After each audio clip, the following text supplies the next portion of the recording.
When we think about life, we're taught to think about it as a timeline. You know that line in history books that stretches from the infinite past to the infinite future, with pegs along the way marking the most important historical points.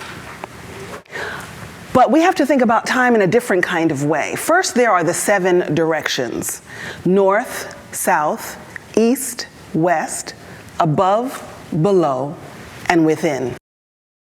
And then, as one of my teachers said, it's important to look at life from the universal downward and not the material upward. The macrocosm, microcosm. Because when we start with the material, all we have to work with are our senses. As great as they are, we miss so much of the unseen worlds if we rely only on them. The Dagara of West Africa, Burkina Faso, small, poor country, and a tribe that was largely untouched by the West through colonialism, through religious conversion, even surviving capitalism. They have very little, but what they do have is a richness in their communication with unseen worlds. The things that they see around them and teach and speak about would remind you of a mixture of Star Trek and an acid trip. They view their cosmology as being those who've gone on before, ancestors, those living, and those yet to be born. But they communicate with them all in this same realm of being, so that they're very present right here and right now. A story from about almost 100 years ago, a small country in South America then called British Guyana, and a little girl named Shirley. This is her story.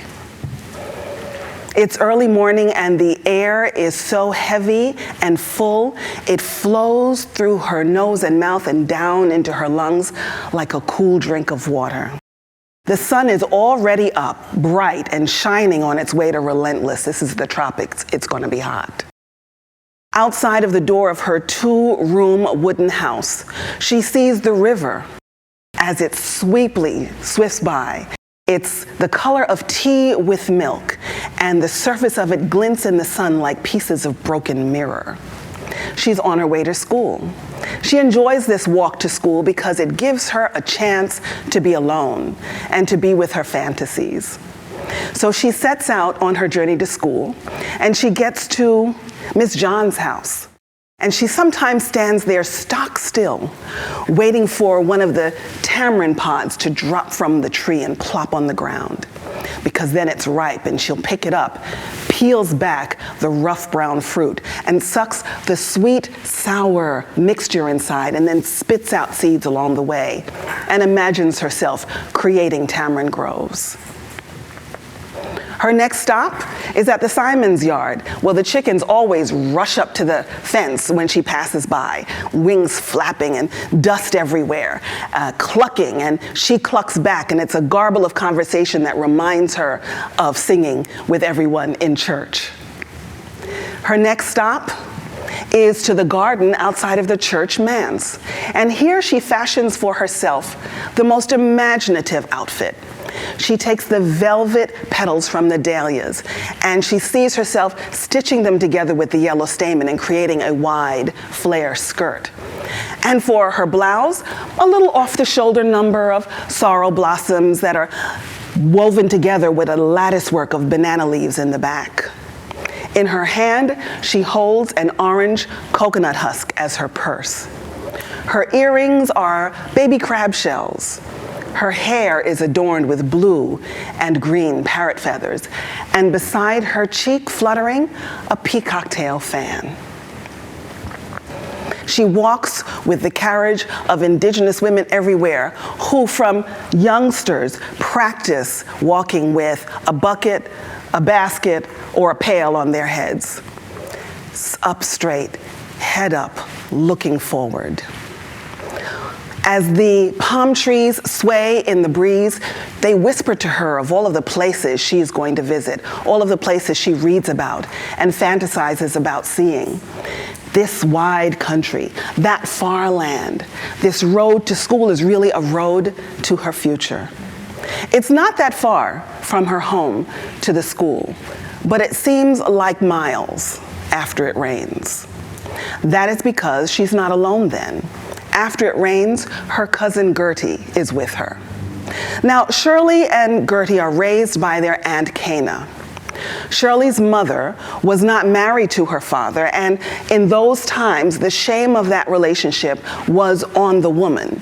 So her mother was separated from her child, and the child was given to her sister to raise. And so Aunt Cana, who believes that cleanliness is right next to godliness, doesn't want Shirley's shoes, her one pair of shoes, or her one dress muddied when it rains. So she has older cousin Gertie put Shirley on her back and carry her to school when it rains. So they're walking together, and the rhythm of Gertie's steps comforts Shirley. She doesn't speak much at all. Gertie is chattering about boys in the village and about the girls and about things that are happening, and she asks questions about, what do you think you're going to learn in school today? Gertie's 15. She's older. She stopped going to school years before so that she could help make money for the family. She walks that same road every day because she collects laundry, brings it home, and in a big black pot on wood burning in front of the house, she stirs this brew of hot water and soap and clothes. And she lets the steam of this bathe over her, and that is the fantasy she has, the only one she has. Shirley, with her arms around her shoulders and her legs around her waist, contents herself with smelling the coconut oil in her cousin's hair. And she holds her close, and she's not even sure if her cousin realizes she's using this as an excuse to hug her. She knows that no matter what Gertie says, she will probably never leave the village. She knows that Gertie doesn't have a tamarind banquet. She doesn't have a dahlia dress. She doesn't hear the hen choir. The two of them are wrapped in the sun and the warmth in this cocoon, a chrysalis of family, both of them hoping to break free at some point before it's too late for them to go. When they get to the school, Shirley slides off Gertie's back quickly and backs up because she doesn't want her fussing with her clothes and messing with her hair as Gertie likes to do, and she turns and walks immediately into the school. She doesn't want to see the love and longing and envy and sadness on her cousin's old young face. She knows without even looking back that Gertie is hesitating in the door, and she turns around more than once when she walks away. Another way that I look at vision is as a cycle. So 1968, the musical Hair bursts onto Broadway, and it lets us know that this is the dawning of the age of Aquarius. And with that comes all of these Eastern terms like karma. And we're going to talk about that. Karma has 4 ingredients. It's got what I call the laws of the harvest. The best way to understand it is to think about farming. That's our analogy. So we have rule number 1. In order to harvest, you have to plant. You can't stand over the ground and say, give me food, and then I'll put in the seed. You have to put something in the ground first in order to get something out. Rule number 2, you can only get out of the ground what you put in. You don't expect corn stalks to come out if you've planted an apple seed. Rule number 3. Now the first 2 we're pretty aware of, they're pretty obvious, but the next 2, they are more passive, and they're also obvious, but we don't really think about how they work in life. Rule number 3 is you harvest later than you plant. You have to let seeds germinate in the deep and the dark so that they can sprout forth roots and sprouts. And the 4th one, and this one, I think, is a gift, a phenomenal gift. We harvest in greater proportion. That means when you plant an apple seed, you don't get 1 apple, you get a tree filled with apples, filled with seeds. So think about that as we apply those laws to our own seeds. What are the seeds that you are planting now in your life? In your finances, in your family relationships, in your kids, in your businesses, in your work, in your studies, in your communities, in our country, in the world. Think about what you put in.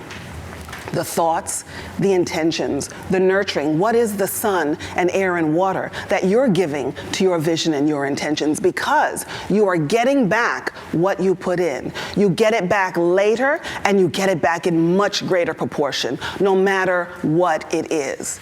It doesn't matter who you are. It doesn't matter whether you're rich or poor, male or female, fat or skinny.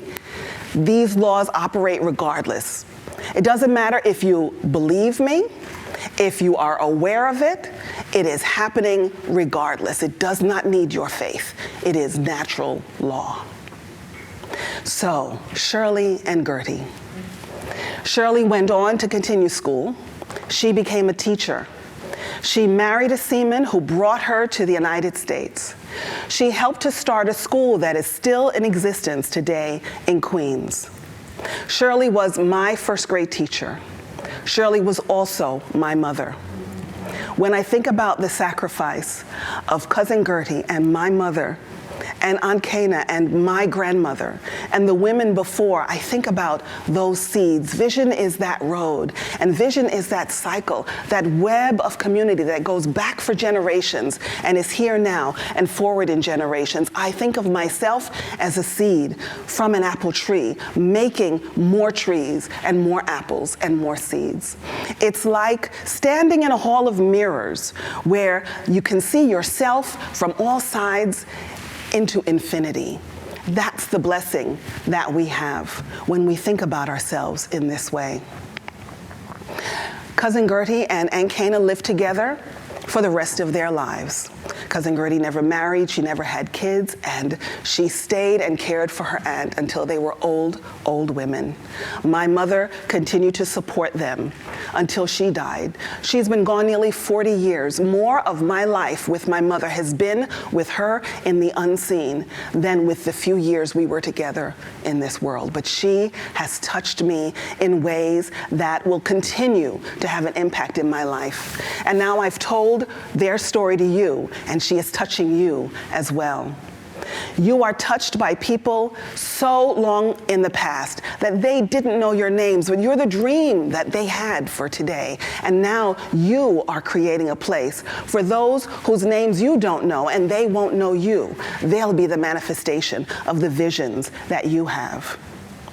I'm carrying on my back myself and who I'll be in 20 years. I'm also carrying my daughter, and her journey starts at the intersection of Ghana and Cambodia and Guyana and the United States, but that is a different story. So for right now, we're going to stick a pin in this, the pin bends, and this is where this story ends. Thank you.